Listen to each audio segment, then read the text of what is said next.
pertama-tama saya ucapkan kepada Gubernur, sudah saya berjumpa, Bupati dan Kapolda. Polda pun mendukung investasi saya di Lombok.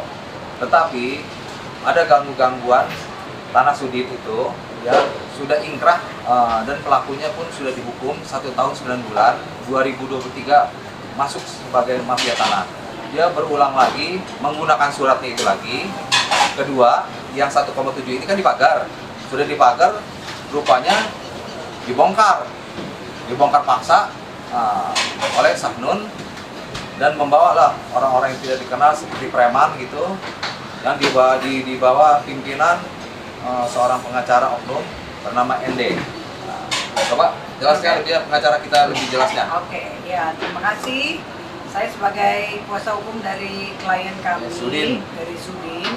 Oke, kami sangat menyayangkan untuk saat ini daerah Lombok itu banyak sekali mafia tanah, bahkan mereka juga sudah pernah diadili dan pengadilan memutuskan mempunyai kekuatan yang tetap ya, mereka itu sebagai tersangka dalam kasus mafia tanah 1 tahun 9 bulan. Tapi mereka saat ini ketika keluar bukannya mereka insaf, tapi malah mereka umat lagi. Mereka tetap melakukan hal yang sama dengan memalsukan data-data beserta tanda tangan dari klien kami dan mengaku-ngaku, pengacaranya juga mengaku-ngaku sebagai kuasa hukum dari klien kami. Mereka itu menjual lagi lahan kita dan mereka merusak lahan kita menggunakan membawa preman-preman dengan cara-cara yang tidak terpuji, melakukan perusakan, pagar-pagarnya hilang, dicuri juga.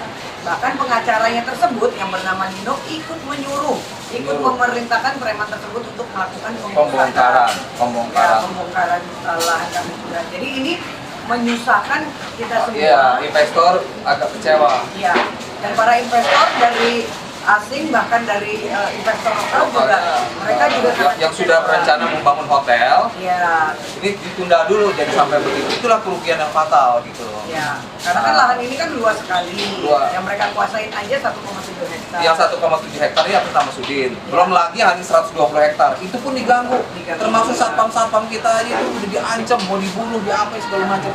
Nah, tapi kita laporin ke Polres Lombok Tengah, luar biasa, langsung ditindak dengan tegas. Bahkan juga ada beberapa investor yang mereka tipu juga ya, karena mereka juga udah menjual lahan kita kan. Ya, untuk jalan. Untuk jalan. Jadi memang kasusnya ini sudah beberapa dan berulang gitu kan. Makanya kami saat ini menindaklanjuti untuk bicara tegas bahwa mafia tanah di Lombok ini harus segera diberantas. Mungkin abang kita, Bang Effendi. Ya baik, terima kasih. Perlu saya tambahkan komentar dari rekan bersama tim hukum tadi. Yang pertama perlu kita tegaskan satu bahwa kami sebagai kuasa hukum dari klien kami bernama Pak Sudin Sarjana Ekonomi. Beliau adalah seorang investor yang akan bekerja sama dengan investor luar, itu baik dari Jepang maupun dari Singapura. Berarti grup mereka ini sebagai investor besar. Tentu harus ada kepastian hukum di dalam mereka menanamkan investasinya, khususnya di Provinsi Nusa Tenggara Barat. Jadi tadi sudah disampaikan ada beberapa problem-problem yang dialami oleh klien kami, Pak Sudin ini, di dalam rencana investasinya, terutama gangguan-gangguan dari kelompok orang yang kita duga adalah sebagai praktek premanisme. Tentu ini akan mengganggu iklim investasi yang akan dilaksanakan. Tidak hanya mengganggu bahwa mereka ini sudah berpikir ulang, ada keraguan untuk menanamkan investasi besar-besaran di Nusa Tenggara Barat. Nah, kita sebagai kuasa hukum tentu mengkomunikasikan kepada stakeholder, terutama kepada pemerintah daerah, agar memberikan kepastian hukum dan kenyamanan berinvestasi di Nusa Tenggara Barat. rekan kita Pak Andrea pun sudah menyampaikan bahwa sudah bertemu sama stakeholder atau para pemangku kebijakan di Nusa Tenggara Barat. Pertama sudah berkomunikasi dan bertemu kepada Gubernur NTB, Bupati dalam rangka untuk mensinkronkan agar investasi di NTB ini menjadi sehat, yang tentu akan meningkatkan juga perekonomian di Nusa Tenggara Barat.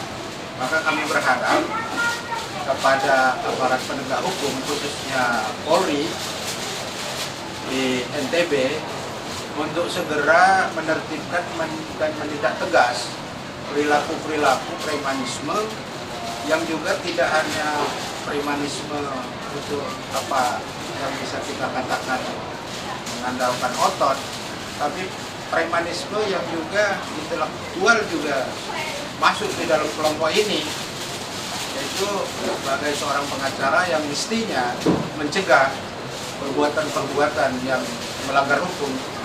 Malah beliau sebagai pengacara yang berinisial MD ini memerintahkan dan menyuruh kelompok orang untuk membongkar pagar milik klien kami di atas tanah seluas 1,7 hektar.